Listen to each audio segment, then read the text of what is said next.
Who taught you to hate the texture of your hair? Who taught you to hate the color of your skin to such extent that you bleach to get like the white man? Who taught you to hate the shape of your nose and the shape of your lips?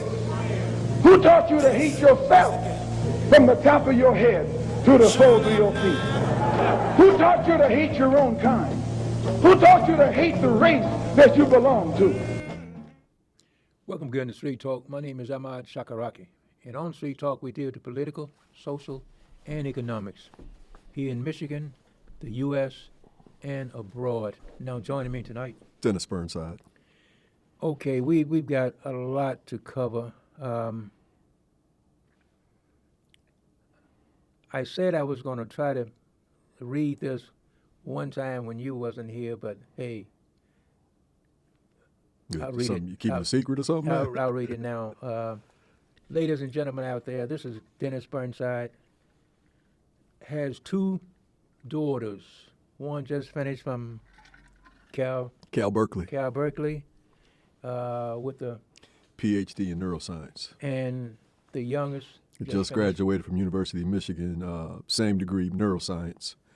And she's going to Yale in the fall to start her master's in public health. Now, all we need is about 1 million more doing the same thing. Hey, this is serious, and congratulations too for your daughters, going out there getting that education. Yeah, it's beyond gratifying. I couldn't be more proud, and it's one of those things, man, that you really can't plan for. You can't look at your children when they're 2 years old and you're reading them bedtime stories. I told my ex-wife the same thing. We were out in New Haven, and just marveling at our daughter's achievements. And I said to her, this is something you can't plan for. Right. I think a lot of it has to do with the example they saw in their family. Mm-hmm. They have two older brothers who went to school, got an education, doing well, but nothing at this level. Mm-hmm. We had books in the house. We didn't have video games. Yeah. We had books. Yeah. We limited TV time. Mm-hmm. We turned entertainment into educational endeavors. And I remember even when they were 2-3 months old, my ex-wife would talk to them and say, okay, we're getting dressed because today we have to da-da-da-da-da, so I'm going to put this outfit on you, and then we're going to go over here. And they're looking at her. I'll never forget it, staring at her like, they're comprehending what she's saying. Mm-hmm. And I can't prove it, but I think a lot of their wiring of their brains at a very young age began in a way that allowed them to be able to take in information, synthesize it, organize it in their mind, and understand it. And then, they're both hard workers. So I can't take any more credit for their achievements than anything else my children do, other than they took advantage of the opportunities put in front of them. And they're moving on with their lives in a very successful manner, and I couldn't be prouder. Hey, I know Lansing should be proud of how they, right here in Lansing, and got out of here with that 4-point grade point average. Yeah, they, it's one of those things too, Ahmad. I never said you got to go out and get A's. I never did that. What I emphasize, what we emphasize as a family is do your best. Your best is going to be good enough. Mm-hmm. If you've got an assignment due, just do it. Yeah. Don't procrastinate. Yeah. Don't make excuses about why you didn't do it. You do it, you do your best, there'll be rewards for that. Rewards in ways that you can't even calculate now. And, we did little things like when they got good grades in elementary school even, we take them to Chicago for the weekend and let them pick the restaurant. Yeah. Grab an ice cream cone. Yeah. Take them to American Girl and get a new jacket for the doll. Just to say to them, we acknowledge that you're doing well and there's rewards for that. Right. And as they got older, it didn't turn into a contest for bigger and better rewards. Right, yeah. It just turned into understanding that when you do good, when you do good things will happen, Yeah. and they became self-satisfied. They became so, I don't want to call it competitive, but so determined to do the best that they could that they were getting just these great grades. And I remember telling my youngest when she started at the University of Michigan, her sister had just graduated a year before that Okay. and had been admitted to Cal to go to grad school, had graduated Michigan magna cum laude, Okay. had all these academic awards. So my daughter's coming out. She just graduated from Waverly High School, finished 6th in her class, which is actually higher than my oldest daughter finished. Okay. And I said to her, this ain't a competition. You don't have to be your older sister. Do the best you can. Yeah. C's get degrees. And she looked at me like I was asking her to go out and chop wood or something. She's like, what? C's? I'm not getting C's. And sure enough, man, she's graduated with just about a straight A academic record behind her. And I don't want to turn this into a bragging session, but she applied to 6 schools for grad school, prestigious schools, and was admitted to all of them. So, you know, in hindsight, I can say we did some things right in the way that we raised them. But most of the credit goes to them for their work ethic and their determination to do the best that they can. Hey. Yeah. Okay, we've got all kinds of things that's happened in the last 7 or 8 days. Let's see where. Now, they're not, some of the judges, you know, still we got a couple of them want to let Trump do this stuff. But we got a few who are saying, no, you can't do that.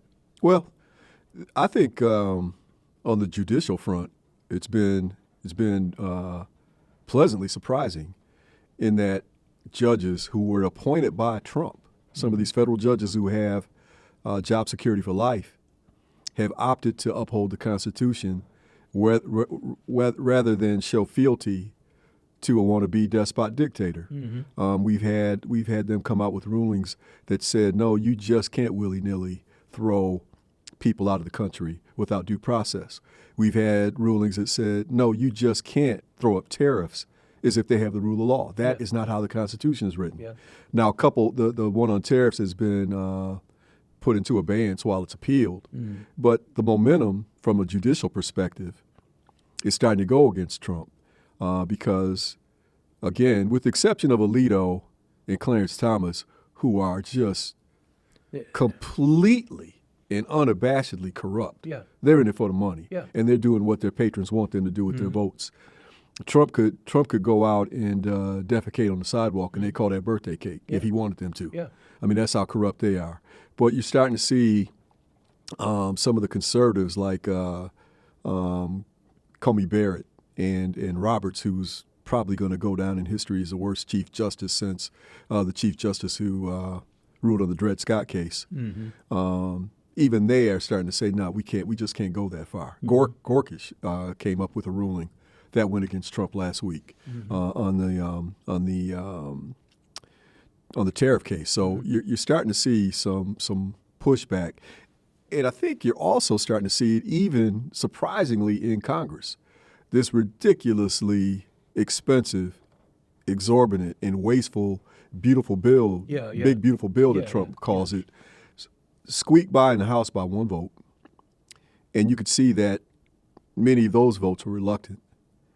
And it gets to the Senate, and you're starting to see people in the Senate, including people like Ron Johnson out of Wisconsin, who's been nothing but a Trump sycophant, say, I can't vote for this. This is going to add $4.5 trillion to the deficit, and I call myself a deficit hawk. And as a grandfather, I've got responsibility to my children and grandchildren about the economic health of the nation. I just cannot pass this bill. It makes no sense. You want to take food out of the mouth of the poor by removing SNAP benefits and educational benefits like Head Start, which is both educational and nutrition. You want to cut Medicaid for the poor, and you're taking that money and you're not reinvesting it into the country. You're just handing it off to the billionaire class who don't need more money. No. And you're also starting to see, which I'm happy to see, is a real debate about the fiction of trickle-down economics, the Chicago school economics, the neoliberal economics, which I know for the Fox News viewers out there, you get confused when I say neoliberal. I'm not talking about liberal conservative in the context of what we see in America. I'm talking neoliberal as it is defined in Europe, where a neoliberal is a very conservative economic advocate. And that neoliberal theory came to the United States from the University of Chicago and was first marched out in under Pinochet's government in Peru, destroyed the economy, destroyed their social security system, had people being politically persecuted to the point that you were seeing priests and nuns being thrown off helicopters because they were speaking out against it. That's how bad it got. And here you come with Ronald Reagan, and ever since then, you've seen a pattern where you have a Republican governor, a Republican president come in. He implements this neoliberal supply-side fiction economics where you give huge tax cuts, but you don't give the tax cuts to the people who could use them, the middle class and the poor, because that would stimulate the economy because they get the money. And they would spend the money because it's not because they go out and get new Jordans or a new dress. They would spend it on things like school supplies and food and getting the car repaired and maybe fixing up the house a little bit. Or getting a new car. Or getting a new car, things that stimulate the economy. The wealthy, the uber wealthy, the top 10%, and in this latest tax cut to 1%, they get the money, they just add it to their portfolio and they hoard it, and it doesn't circulate, and the economy stagnates. And people get frustrated with their life. The Republican is voted out of office. A Democrat comes in the form of a Bill Clinton or Barack Obama or Joe Biden, and they address the economic calamity. They prop it back up. They get things going again. And Fox News comes along, and they get these people who don't read, who refuse to pick up a newspaper, but because they've been told, that's that mainstream media. You don't want to trust. But they'll watch all this banana stuff online and watch Fox News and vote against their own economic interests. Yes. And then wonder why their job prospects are poor, wonder why there's guns in school and children are getting shot up, wondering why people are dying of preventable diseases, wondering why the cost of goods keeps skyrocketing.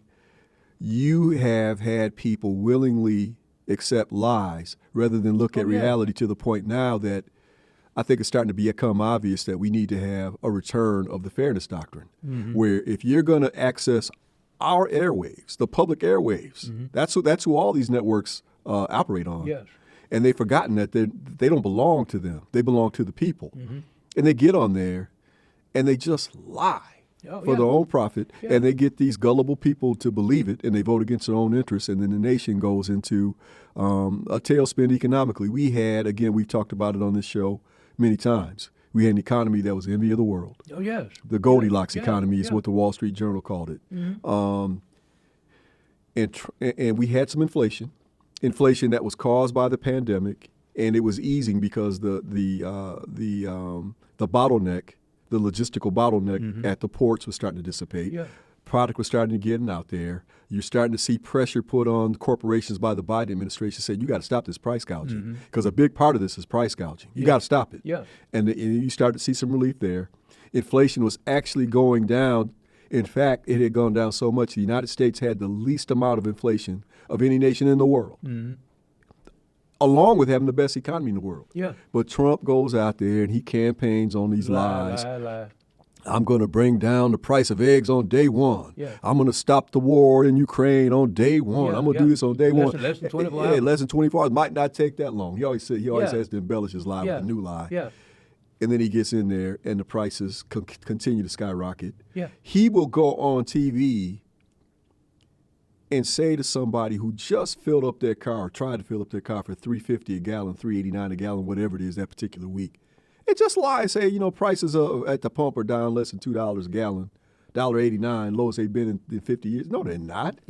But his sycophants, they're so enamored of this liar that they could lie to their face. He could lie to their face and they just accept it. And then that's what a lot of these people who voted for him, he's just saying. No, he's lying. He's lying to you. He has a responsibility. The man is lying all the time, And the whole world is caught up with him. A good example is just what happened this past weekend in Russia. Ukraine set up a ultra classified, ultra secret campaign to bomb Russia's long-range bombers, which had been wreaking havoc all over Ukraine, especially in western Ukraine, like Kyiv. So they planned an operation that they did not include Trump in on because they knew if they told Trump, they'd tell him Putin. Yeah. And what they did, Ahmad, it was really genius, is they put these drones inside of cargo in trucks, with the trucks designed to go to different parts of Russia. Some as close as 300 miles across the border from Ukraine. Some as far away as 3,000 miles away in Siberia from Ukraine, where one of the biggest airports is that houses their long-range bombers. And they destroyed somewhere between 35 and 40% of the Russians' Air Force capability, even down in the Baltic. All over Russia, they destroyed them, and they got their operators out of the country before the campaign started. So they devised this plan. They designed the payload that could be delivered by these drones. They set up this espionage network where they could get cleared to drive these trucks into Russia, in one case, right next door to the FBS, which is their equivalent of the FBI. Right next door. And they drive these trucks in. And then at the appointed hour, the drones go up, they do their thing. The Russians were able to shoot down some of them, but not enough of them to prevent them from losing 35 to 40% of their air fleet. And now they're walking around with egg on their face, looking embarrassed. And Trump's mad because Zelensky didn't tell him. Yeah. Well, why would he tell you? Yeah. Because you're too big of a fool to aid. Yeah. And we know at minimum you're getting away, but more than likely you get on the phone with your boy, with your patron, with your master, and tell him what Zelensky was up to, well, and ruin the whole enterprise. Well, right now, and I keep telling a couple of guys that I talk with is that ain't no telling how much secret this guy gonna be done sold. When I say at the end of 2 years, it ain't no telling how much secret he's gonna be done sold. Well, look what he did at the end of his first term. Yeah. We had highly classified documents sitting around in the bathroom, and Russian agents and Chinese agents walking all over Mar-a-Lago, and having access. Yeah, taking pictures at dinner, having access to the rooms where the classifieds. The man ought to be in prison for that. But of course, the Republicans are too cowardly to do anything about it. So now, in his second term, you're starting to see a point where the allies are saying, nah, we're not sharing it with you. No. And you're also starting to see them make economic and military decisions that don't include the United States because they can't trust the United States, especially under a leader like Donald Trump. And what happens when the next president's elected and it's a Democrat who's an orthodox American politician? Does the West come running back? And do they say to the United States, okay, now that you got rid of Trump, we're willing to sit down and let's talk turkey and let's cooperate? I think those days are gone. I think the Western Alliance, NATO specifically, is, if not being destroyed, is being completely undermined. And I'll tell you another thing that's really interesting to me that's going on worldwide is you're starting to see the colonial shackles thrown off in Africa. Burkina Faso has a leader that is going to the point now where he told the French, take your diplomats, take your ambassadors, get the hell out. Take your military, get the hell out. Told his judges, take off that ridiculous European powdered wig and start wearing traditional African judicial. Because, this might come as a surprise to a lot of people out there. Central, Western, and the Nile Valley, Africa, for thousands of years had a judicial system where they had traditional garb that they wore. Before the Europeans had a judicial system. So when the colonial powers came in, of course, they bring in their powdered wigs, which if you ever look up why they wore powdered wigs, it's another discussion for another day. But he said, man, take that off. That's not who we are. And you're starting to see other nations in that area, not even in that area, all over Central Africa, from east to west, that are saying, you know what, it's time for y'all to go. We've got perfect weather, to grow crops. Yep. We've got soil to grow crops. We've got the richest continent on earth in terms of precious metals and rare earth minerals. We're wealthy, except for the fact that it's all extracted out of our nations and taken to Europe and put there and making Belgium and making France and making England and the United States, et cetera, wealthy, while we're poor, while our people starve. That's not going to happen anymore. Now, what's interesting to me is, as this is going on, in decades past, there have been other black leaders who tried to make this type of declaration and movement. Steve Biko, beat to death in jail. Yeah. Okay. Yeah. You've seen the leader of the Congo in the 1960s. I don't know why his name is escaping me right now, but he was kidnapped, murdered, body burned in acid, dissolved in acid, so there wasn't even a place to go and have a shrine for him. Right. Word around the campfire is that these African nations now have the ability to disabuse the West from coming in there guns blazing, dropping bombs, shooting guns. They can defend themselves now. Now, that implies that they have some type of weaponry that can neutralize or obviate a nuclear weapon, because that's always the trump card of the West. Oh, yeah. They not only have them, they've shown they will use them, especially on the melanated population. Peace to Hiroshima and Nagasaki. So for them to confidently say, step to us if you want to, we got something for you, leads me to think that there's a new military paradigm out there, and they have access to some kind of system or some type of defense mechanism that's making them very confident about expelling the West from their land. So you're starting to see a whole new military alliance around the world. You're starting to see a new economic alliance with the BRIC nations, which is Brazil, Russia, India, China, now South Africa, now Kenya, with the exception of Russia, non-European nations of melanated people who are saying, we don't need to be involved in the G7. We don't need to be involved in your little gang of economic powers that deal the cards in a way from the bottom of the deck that benefit you but put us at a disadvantage. We'll do our own economic deals. We'll rely on one another. And now you're starting to see where there are actually more countries aligned with the BRIC nations than are aligned with the G7s.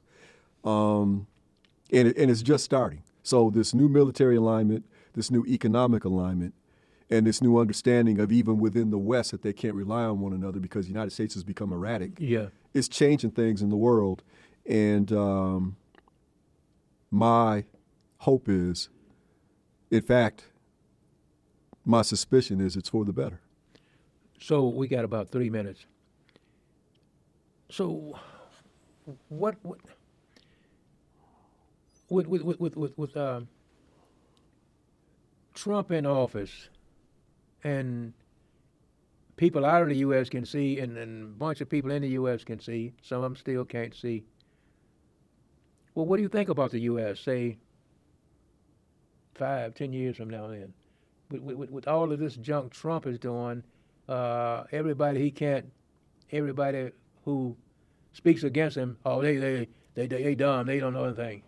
Well, I think in 5 to 10 years, it's hard to say where we'll be, but one thing we won't be is where we were between 2000 and 2024, when President Biden was at the helm, where we had the best economy in the world, where we had the lowest inflation in the world, where we had the best universities in the world, where we had the best business environment in the world, where we had the best investment houses in the world, where U.S. treasuries were the safe haven of the world, and where the U.S. dollar was a reserve currency of the world.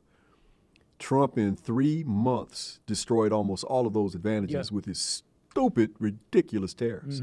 Because now the bond market, which is a reflection of confidence in the United States system, has seen an increase in the yield that's to the point now where people are starting to look for other places to invest their money.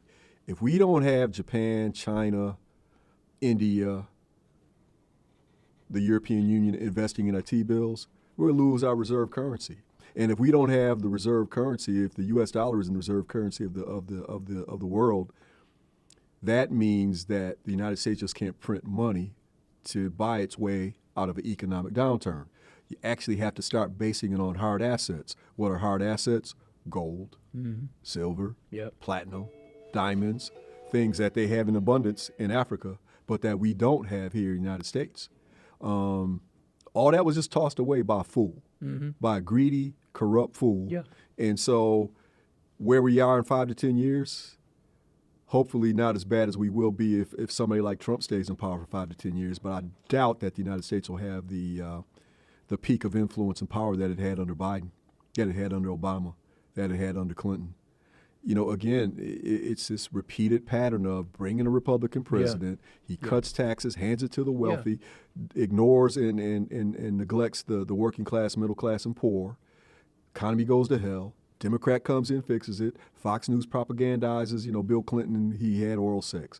Barack Obama's got a black behind. Yeah. Joe Biden's sleepy. Yeah. Whatever ridiculous thing they can come up with. Hillary Clinton's female. Yeah. You know, Kamala Harris is female and black. Yeah. You know, well, we can't vote for that. Yeah. And they bring in a fool who is all about himself. Oh, yeah. And the corruption coming out of this office right now is at a level that would make a tin-pot dictator in you know, there used to be the old banana republic thing that they talked about in South America, how corrupt they were. Yeah. They're blushing Yeah. at the amount of corruption that's going on here. It's over the top. It's out of control. Yeah. And I think that we're at a place now where in 5 to 10 years, all we can hope is that the damage has been mitigated to the point that we can function, but I'm not real optimistic about it. Well, the voting next year, do you think that we'll get one of the houses back next year? Well, it's hard to say, Ahmad, because, and this is one of the things that really ticks me off about the people on the left, the liberal podcasters and MSNBC and things like that. They always talk about the election as if it was a legitimate election. Anytime, as Greg Palast documented in his documentary that came out just before the election called Vigilantes Incorporated, and he's been working on this for decades, and other people, and they show that repeatedly, by the million, black folks are prevented from voting. It's hard to say what's going to happen because if it wasn't for malfeasance in the first place, we wouldn't have lost the House or the presidency this past election cycle. So how do I predict what's going on? Maybe people ought to start looking at the veracity, the legitimacy of our elections instead of talking about how we might have a candidate move a little bit more to the center and this candidate over here move a little bit more to the right. How about we have legitimate elections? How about that? How about you make it legal for black folks to hand each other water and food while they stand in lines? Better than that, how about you make it so they don't have to wait in line for 4, 5, 6, 7, 8 hours to vote because they don't have to in the suburbs. They walk right in, they give their vote, they're out of there. I voted in East Lansing last year for the first time. They apologized because when I got there, and I voted before the election, I voted early. And they apologized because there was a line. And it took me all of maybe 3 minutes to go from the end of the line to where I'm in a booth. They apologized. But you go to Cleveland, you go to Detroit, you go to Atlanta, you go to Macon, people are standing in line for hours and on hours, and everybody acts like that's okay. Even our allies. Well, we need to figure out a way to get the vote. Man, count the vote that's there. Treat the people with respect who are your constituencies and make sure they don't have to wait in line. Stop removing their names from the voting rolls. Stop doing the things that you've been doing because you're so damn racist. Stop that. And then we can talk about who's going to win the elections. Okay. Our time's about up. My name is Ahmad Shakaraki, and we catch you down at the next block for more Street Talk. Peace.